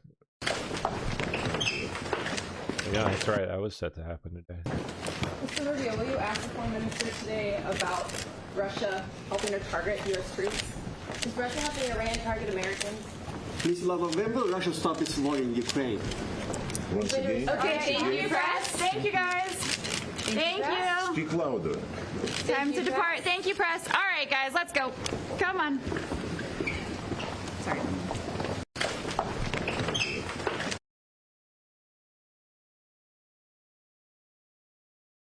FDA says it identified new cyclospora diarrhea outbreak linked to unspecified product. You're not going to tell us what the diarrhea is in?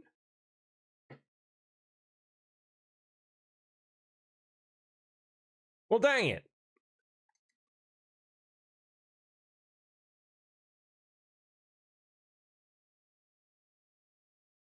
Oh, here's just Staley.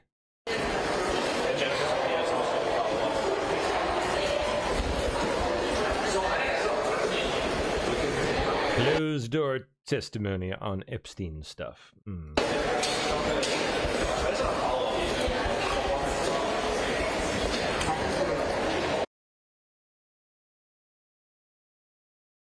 U.S. Senate votes 49 to 47 to block a war powers resolution that would have required Trump to seek congressional approval for further military action against Iran. Blocked. I guess. All right.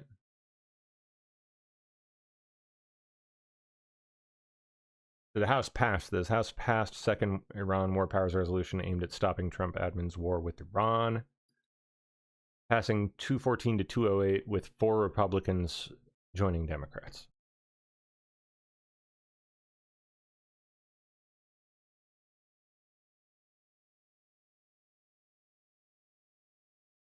Another member of the most wanted fraudster list taken down by the FBI. He is charged in a scheme that used bogus genetic testing, upcharged billing, and bribes to doctors to swindle more than $500 million from Medicare. Correspondent Dana Marie McNichol is reporting live from Miami on that for us. Hello, Dana Marie.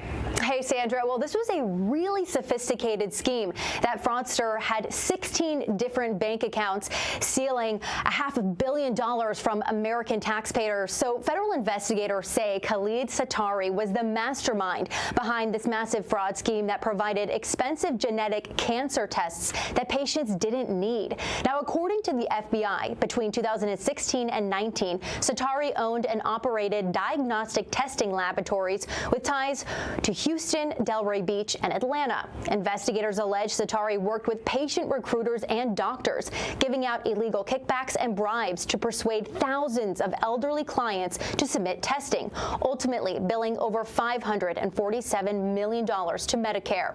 Now, Satari disappeared in 2022 after he skipped his federal court hearing in Louisiana. After nearly 4 years on the run, he was arrested Monday in the Middle East while carrying a fake Mexican passport under a false identity. Now, he was added to the FBI's most wanted fraudster list just 5 weeks ago, making him the third to be captured since the list was launched last month. FBI Miami, who is handling this case, so wait, which one was it? Which scumbag? Tells Fox News the $150,000 reward listed for each fraudster is the highest he's ever seen in his career. Those that are thinking about engaging in fraud, you can't do it. You can't do it here. The FBI is going to investigate you. We're going to prosecute you to the fullest. And if you happen to flee the United States, we're going to find you.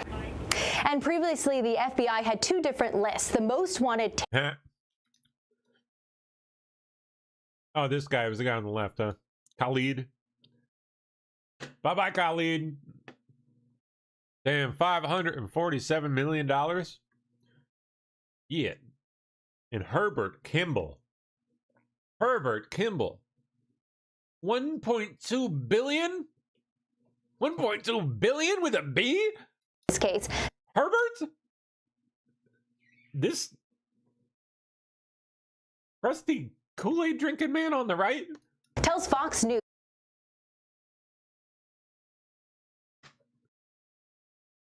$1.2 billion? For real? I don't know, dude. How they do it. This must have been that easy.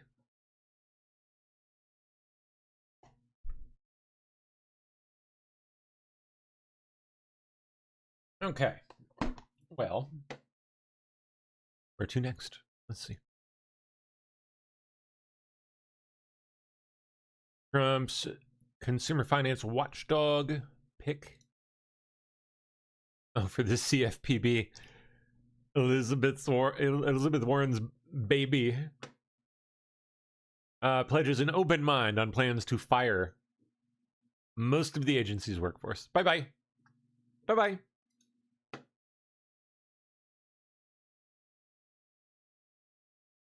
Nominee is apparently a former CFPB official and also a past vocal critic.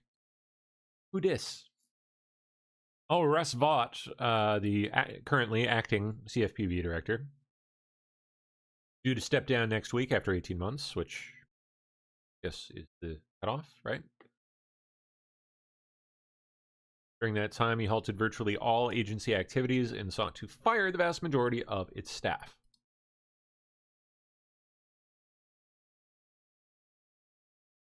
So who is it that's getting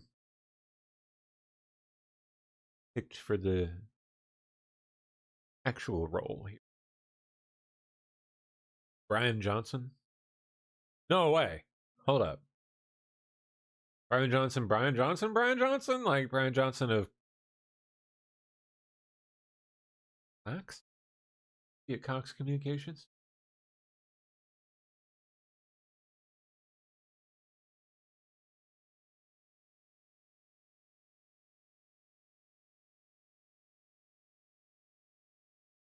If it's the same guy.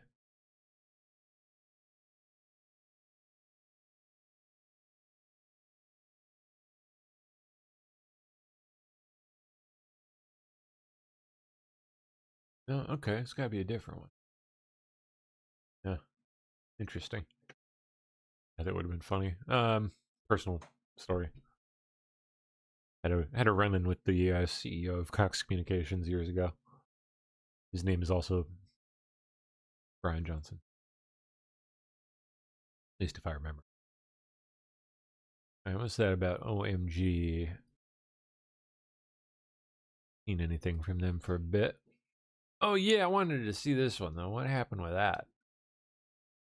I want to stay and stick it out so that way when the time comes, I can undo whatever's been done. But I have the influence. A Pentagon director of business operations admits to me, while disguised with nothing but a mustache, that he is sticking around to, quote, undo Trump administration policies after Trump leaves office. I mean, there's a lot of things that they tried to do at the very beginning.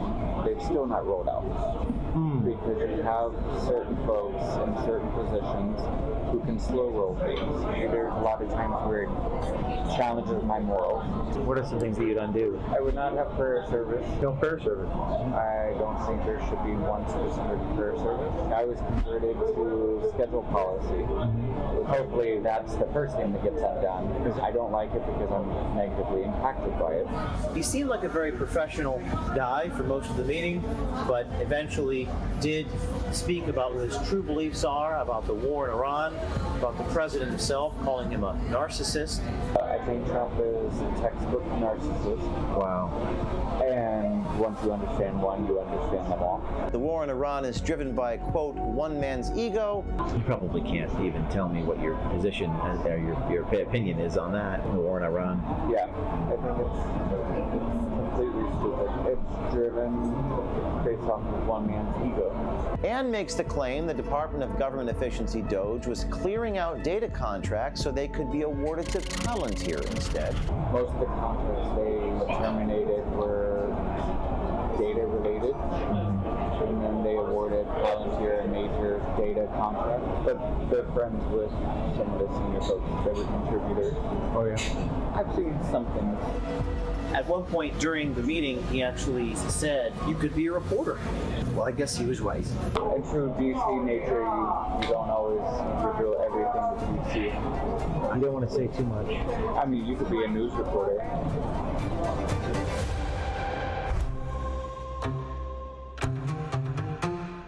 So what's the nature of, like, the nature of the actual work that you do? Is it writing, consulting, or? I oversee all corporate ops, so like HR, IT, security.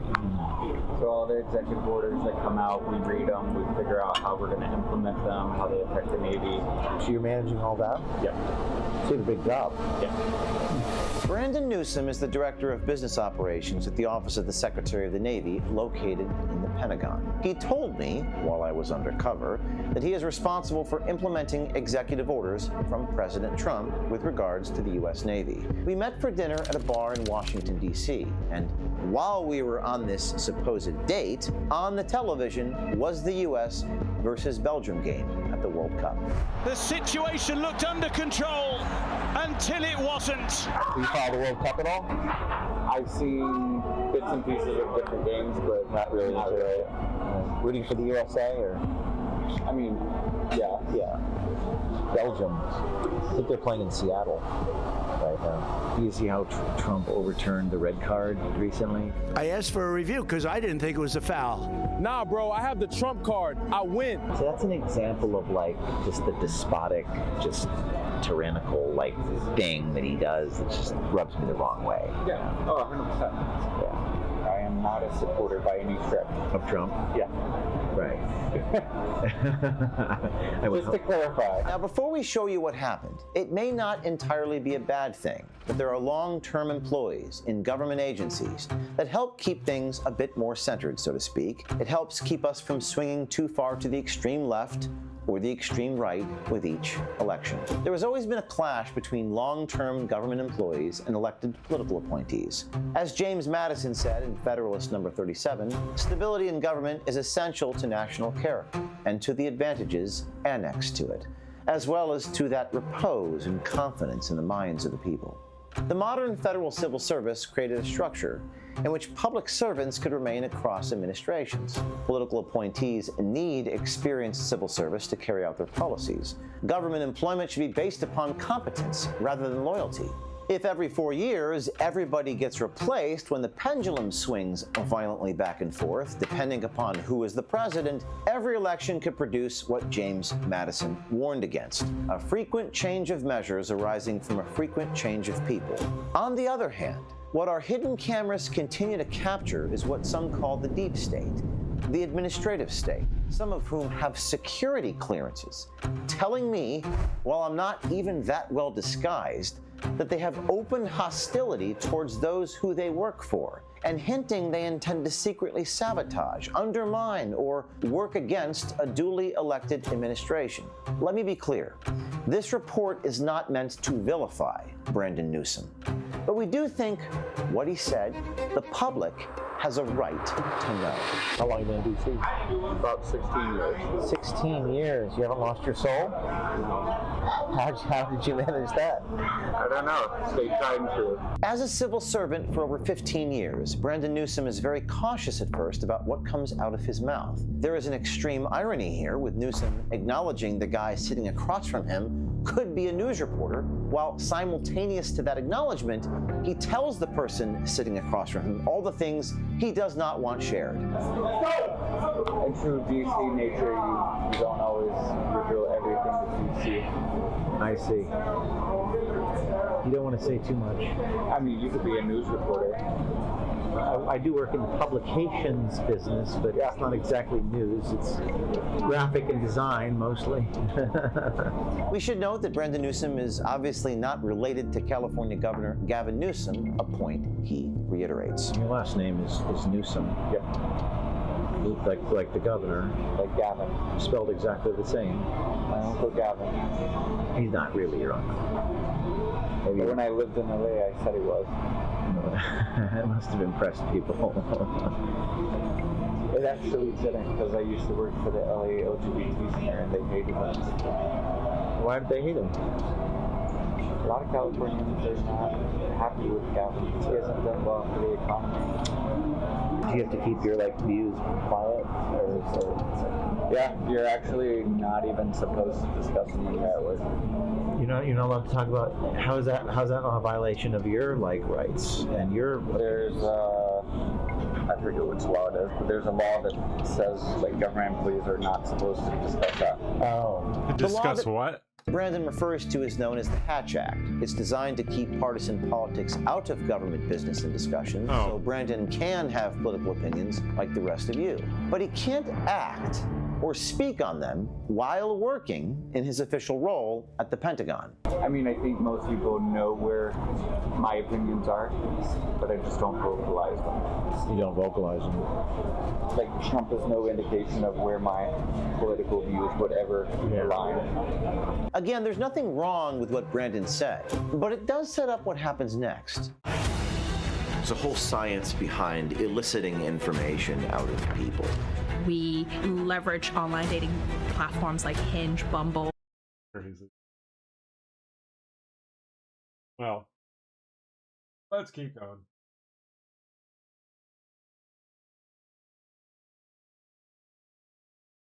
See what else we can find. Here. Here we go. Ambassador Greer. Trade Chief Greer joins the lead as tariffs set to expire.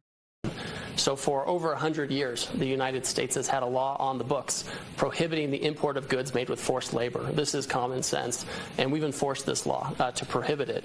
What seems like common sense, I think, to you and me, others haven't done. In other countries, no one really has these types of laws, and even in that small handful of countries that have them, they don't really enforce it. And so we have gone to the world frankly, over years and across administrations to try to get other countries to act on this. Finally, we have put our foot down, and we have told countries, you need to take action, you need to prohibit the import of goods made with forced labor, and you need to enforce these laws so that we all have a level playing field. And so we're taking action to do that. And if countries are on the right path, they have a certain level of tariff, about 10%. And if they're not on the right path, it's a slightly higher tariff of 12.5%. So for over 100 years, the United States has had a law on the books prohibiting the import of goods made with forced labor. This is common sense, and we've enforced. I wonder what all they're applying this.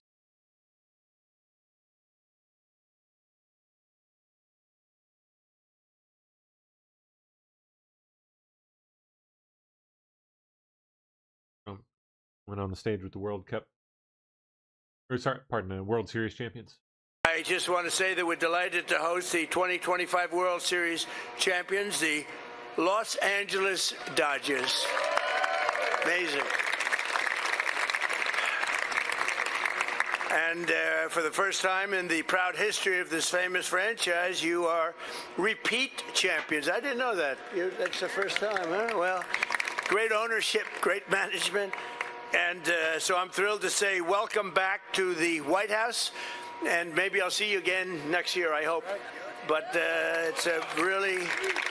it's truly a great, when you talk about a brand, it's one of the great brands anywhere in the world, no matter where you go. The Dodgers is one of the great brands, and certainly it's been enhanced as long as these two gentlemen were up here. And I just want to say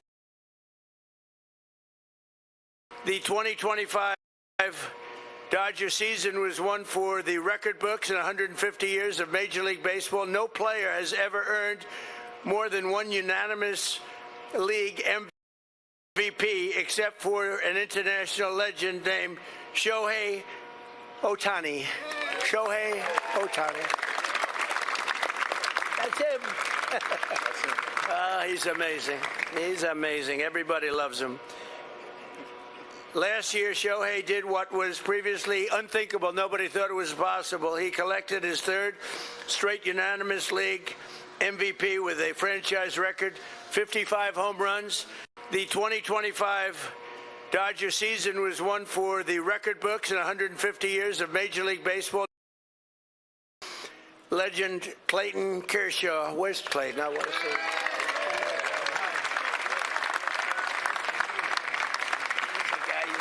Winner. He's a winner. You talk about a winner. Fantastic. Look at that guy.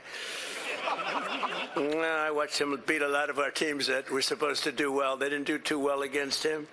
And he's still pitching well, I bet, right? Well, he's spending time with the family now, sir. Well, it's called, yeah. But it is called ultimately talent, right? Yes. Would you say talent is the whole ball game? You could pitch right now. If they needed you, you'd be out there, right? No? And he's smart. That's funny. World Series MVP Yoshi Yamamoto avoided. He pitched well. Pitched an incredible Game 6, sending the Dodgers to an unforgettable Game 7. Where's Yoshi?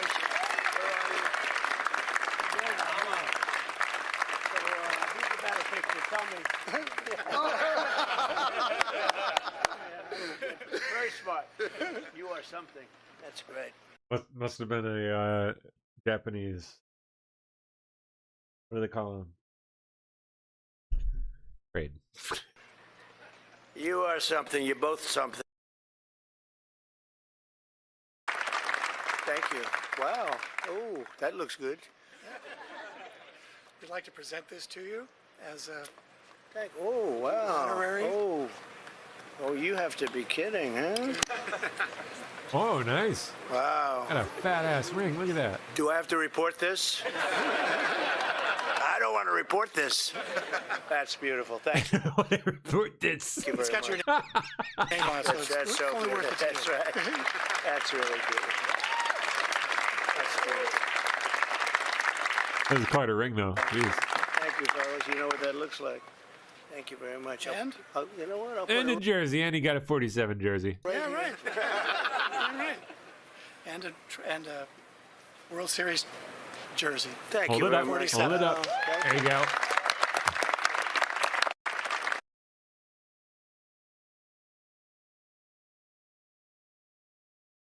Trump, an hour or so ago, please let this statement serve to represent until further notice that from this point forth, any and all damages done to ships, cargo, or anything related thereto will be paid for by Iranian money that the United States has in its possession and controls, as in all the assets they've frozen. Yeah.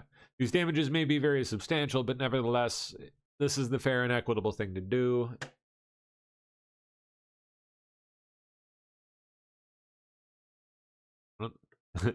but that'll piss them off real good.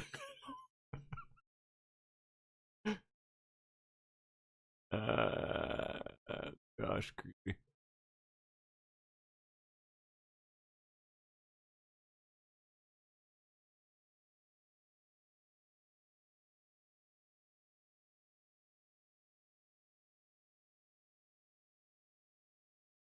The United States never. We're here today to continue the incredible progress we're making in communities nationwide to ensure that as This is on the data center thing. New data- The power company data center stuff. data centers go up, and it's they're going up all over. Electricity bills for American families will actually come down. You know, you're going to be building your own data centers, and you're going to building your own electric plants. You're essentially becoming a utility, like Con Edison in New York, but maybe at a level that nobody's ever seen before, because we've seen some of the plants that they're building are absolutely incredible. They're absolutely incredible. They're electric plants, electric manufacturing plants.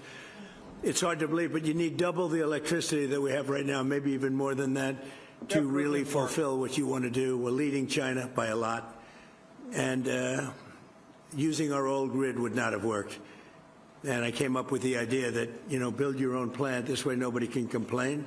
You won't call me and say what a terrible job I'm doing, because we have a 200-year-old grid that's not the best in the world. You look at some places, you take a look at California, you have brownouts and blackouts every weekend. The last thing they're going to be able to do is supply electric at numbers.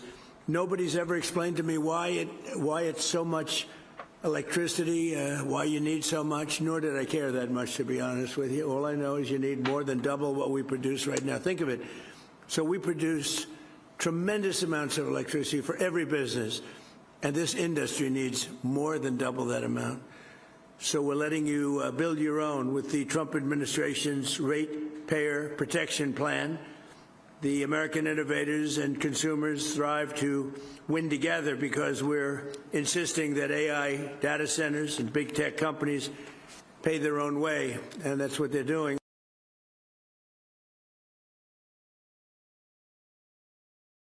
Good. Okay. Good, very good. What's next? We're settled for second, and we don't under this administration. I can tell you that. You see that because we have the hottest country right now anywhere in the world. We live by the motto, America First. That's what's made us very strong, and we're leading China and all other countries by a lot in AI and just about every other category, including crypto. We want to stay in front in crypto. They'd love to take that over. So many other things they'd like to take over. They're highly competitive, if you haven't noticed. But thanks in part to this incredible technology boom, investments are pouring into the United States from all over the world. $19.2 trillion, creating hundreds of thousands of jobs. So think of it, $19.2 trillion in 12 months. Okay? And the previous administration had less than $1 trillion in 4 years. I would say that's an improvement. Do I get credit for it? No. No credit. Think of that.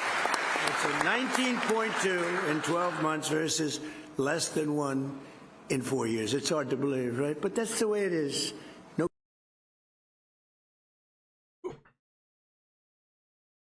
We know that the data centers and AI are dramatically increasing the demand for electricity. It's only fair that the cost of building the new infrastructure required to meet this demand should be borne by the corporations themselves, not by the American consumers and the American patriots, American citizens.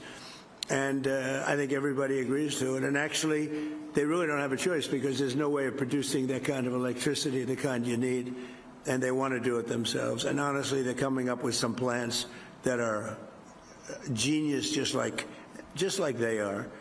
That's why earlier this year I introduced the Ratepayer Protection Pledge. Under this groundbreaking plan, America's largest tech companies have formally committed to fund or build all energy infrastructure required to meet the demand they are placing on the grid. So they're going to be funding all of those electric needs, and we're giving them the right to build their own power plants. Lee Zeldin is here. He's phenomenal. We know that the data centers and AI are dramatically increasing the demand for electricity. It's only fair that the cost of building... All right. Here they are. Since I introduced this plan just a few months ago, more than 220 utilities, tech companies, state governments, and other partners have signed our Ratepayer Protection Pledge. Electricity rates for 80% of the power distributed in America are now being kept in check by the plan. Since I introduced... Oh, that was short. We're doing very well against the Islamic Republic of Iran. We're doing extremely well. They would like to do something, but I say they're not ready yet. They need more of the same. They're not ready yet. They got some evil intentions. We cannot let them have a nuclear weapon. If we did all this that I'm talking about your data centers, isn't that important? When they start blowing away communities one by one, we cannot let them ever even think about having a nuclear weapon, and that's exactly what's happening. They'll never have a nuclear weapon. Under the...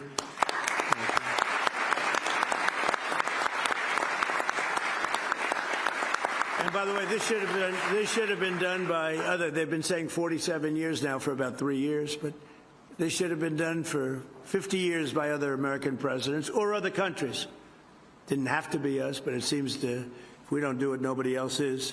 But I will, and nobody else has the capability to do it either. We built, in my first term, the greatest military anywhere in the world, and we're using it a little more than I thought, but that's all right. We had Venezuela, that Chris is doing a fantastic job, and we've paid for the cost of that war many times over. We're taking millions and millions of barrels of oil, and it's going to Houston and Louisiana. You know that. You see those ships lined up. We can't be hoodwinked. We can't be taken advantage of by people that say you're going to have a free home, you're going to get free rent, everything's going to be free. What they don't say is a year later, everything is going to end up in squalor, destruction, and death, and also death for our country.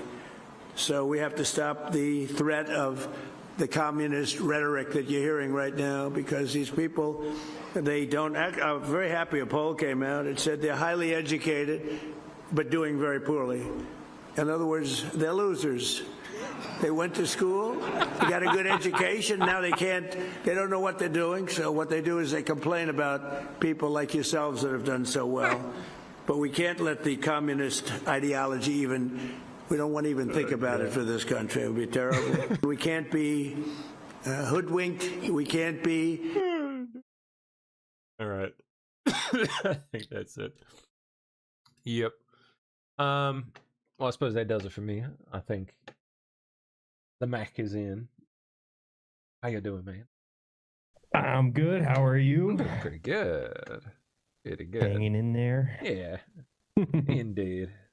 Good, good. How's Radix doing? Great. Starting the show, and that's just exciting. adorable. It's like the best. I love this time. Yeah. It's great. Oh, that's really cool. I'm excited for you guys. That's gonna be a whole lot of fun. Yeah. Thank you. Oh, it's been a while since you guys have had to do the infant thing, huh? Yeah, long time. Long time. Almost 15 I would say years. God makes you forget in a good way, because it like the first couple months are it's like a little grueling. all new, all over again. Yeah, it just all goes away after that, and you know, it's, I don't know. My wife tells me she misses it sometimes. I'm like, I don't know about that, honey. I don't know about the sleepless nights. I say I do, but I guess we'll see. Yeah. No, it's awesome after the fact. A little tough when you're in it, but you know what? Exactly. It's all worth it. They're little bundles of joy. Yeah. Oh, cool. You guys got any fun plans for the evening or the weekend? Oh, I'm sure that we do. I've been so busy that I don't even know. I have no idea what they are. The calendar. Wish I could tell you. Yeah. Yeah. Cool. Yeah. Cool. Well, I'll let you get to it, man. All right. Well, say hi to everybody for me, and you guys have a great evening and fun weekend. I'll see you next week. You know it. Have a good show. Thanks. See ya. Okay, there we go. All right, YouTube. Well, close them out, so on and so forth. I'll see you in the morning. Friday. It's Friday morning. I'll see you then.